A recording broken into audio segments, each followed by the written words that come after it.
Hey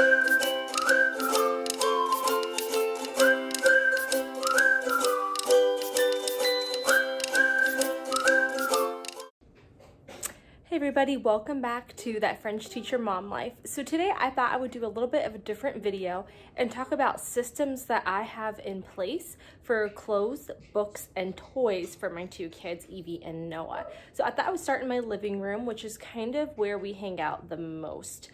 My living room and my dining room are all together in one big room, and so there are toys in here and books because the kids like to be with us. Obviously, this is where I'll do like grading papers if I bring grading home, which is very rare.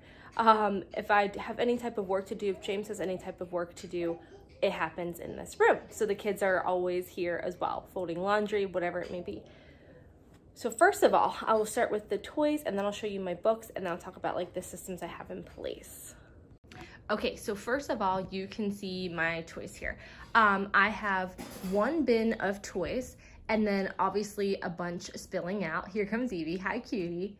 And so my toys here have outgrown their bin. So I watch on Instagram or follow on Instagram, Now That We're a Family. She was also known as Now That I'm a Mother. I don't know if she still has that too or not.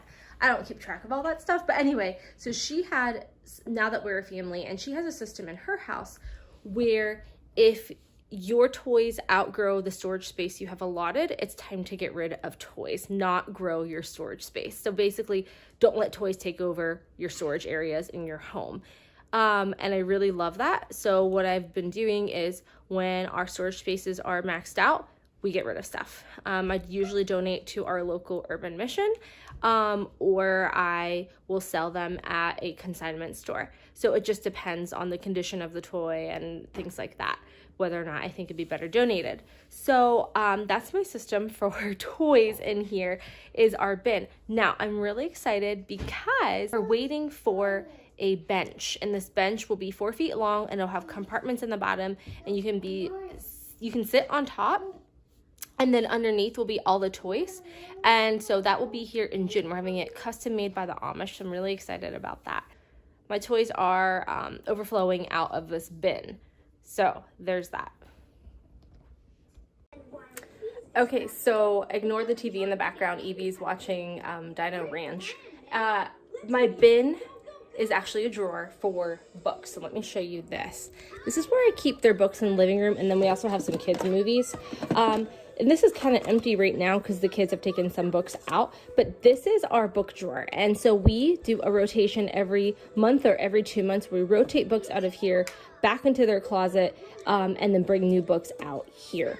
And so this works really well for us. This is accessible to the kids, and this is like what we pull out of anytime we want to read a story. So I love this system. It works really well for us, and they're hidden away, which is awesome as well. Okay, so that's the books and toys in our living room, and like that's it. Our living room isn't that big, so we don't really have room for more than that.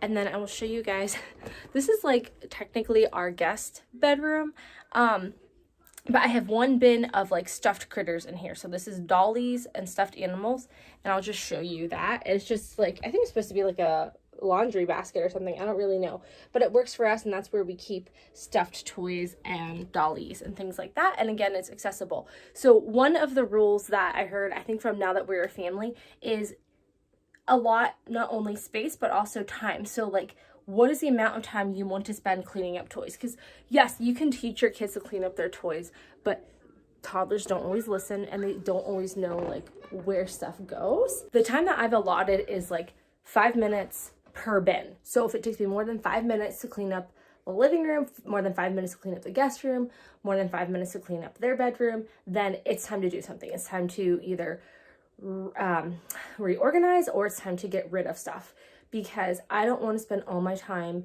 cleaning, and nobody can walk if there's toys everywhere. My goal is to spend time with my children, quality time, not be their maid, right? So if you are spending more time and more space on your toys than you want to, it's time to re-examine things and go, do I really need to keep this? I know some people, they feel guilty putting away toys or getting rid of toys because they're like, oh, Aunt so-and-so got them this. well, Aunt so-and-so doesn't live at your house, and Aunt so-and-so isn't the one cleaning your house. Aunt so-and-so isn't the one that has to clean up these messes, right? And make space. So explain to Aunt so-and-so. If they ask, you know, the children played with this for X amount of months. They've really enjoyed it, but you know what? Now they don't really play with it, so I'm gonna get rid of it. But you know what? Most of the time, Aunt so-and-so doesn't even remember what she got them. So it works out, right? So that's kind of like my system and my role. So let me show you. Now I'm in their room. All right, you guys, so here is my kids' closet. This is their bookshelf. This is, I think, from Amish country, of course. Anyway, so this bookshelf has most of their books in it. And it's not as if Evie and Noah don't have access to this bookshelf. Like, we'll open up the closet, they'll play in the closet, they like to play in there, they can get books out. So it's not as if these books, like, they can't get, they can, but these are where I rotate out of whenever I'm rotating into the drawer in the living room. And my mom takes care of the kids through the week while James and I work, so a lot of times she'll do a book rotation as well. So like, they can obviously get in here and get any of these books anytime they want. It's just these are more confined out of the way, and I just love this little book nook kind of in their closet. And then the final place I have books for Evie and Noah is right here by Evie's bed. So as you can see here, these are just more of her favorites, like Jesus. We read that every night before she goes to bed. Usually Noah too. It depends on how tired he is. But those are like books that she can access. So that's kind of like her little book basket. And those are like the three main places we have books in our house for the kids. And then toys, like I said, we do a bit of a toy rotation. You probably saw in the closet, I have toys in there as well. Again, we rotate out toys. So I'll take toys out of the living room bin, put them in the closet, and put stuff in the closet, take it out and put it in the living room or the guest room or wherever, wherever the appropriate location would be.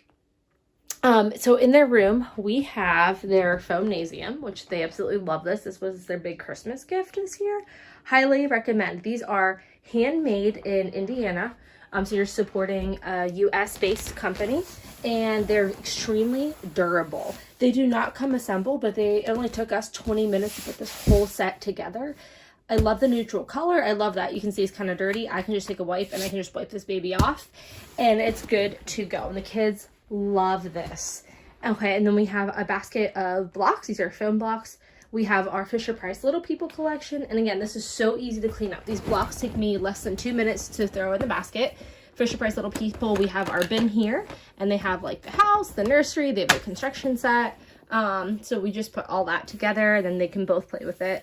And then over here under her bed, I don't have a lot under her bed, but I do have a basket or a container of wooden blocks in here. So again, like easily accessible for the kids. They can get them out, but they're also easily put away. I think it's really important when you have toddlers is to have systems in place that make it easy for your kids to put their own toys away. So like this basket, they can just throw them all in there. That bin, they can just throw all the blocks in there. The books, they can just throw in here. So it's all really easy for Evie and Noah to put away whenever I ask them to, which, as you know, if you have toddlers, that doesn't always happen, but hey, sometimes it does. Okay, so those are my systems for books and toys, and that's pretty much the gist of it. Like, her closet's pretty full. Actually, their closet is pretty full of toys and books. Yeah, these kids are not lacking for anything, that's for sure. All right, the last thing I want to talk about is clothing. So Evie and Noah share a closet. So this is like Noah's half, and this is Evie and Jalene's half. She's so many cute things.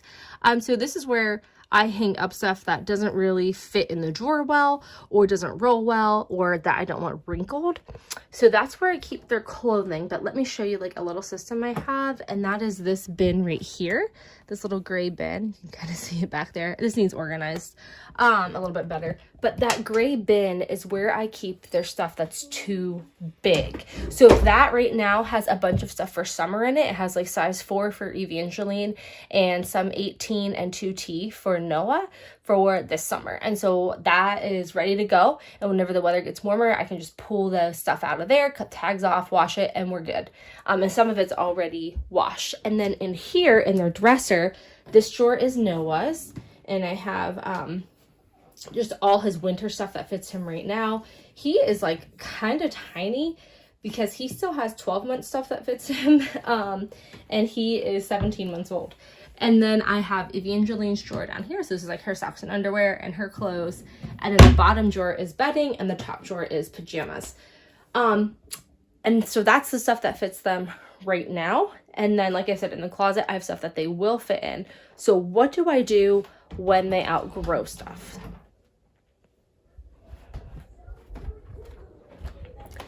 Whenever Evie and Noah outgrow stuff, there's 3 options. 1, keep it for if God gives us more children, or just because maybe that outfit has a sentimental value. It came from their great-grandmother or something, so I want to keep it for that.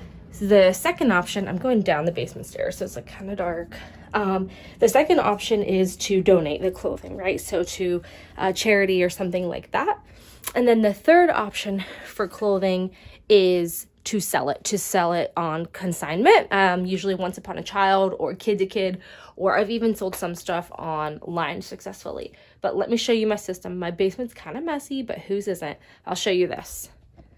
So I have this little set of drawers, and it's marked sell, donate, and then keep.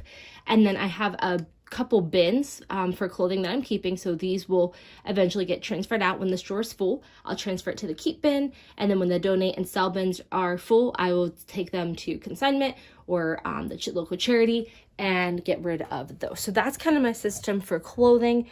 Works really well. I come straight from their room upstairs right down here into these drawers, and they're already organized and separated out into donate, sell, or keep. So those are my systems for clothing, books, and toys. Hopefully that gave you some ideas for your own household and your own kids. If you have any questions, please leave a comment. Please leave a comment down below. Thank you so much. Hit that subscribe button, subscribe to my channel. All right, until next time, God bless.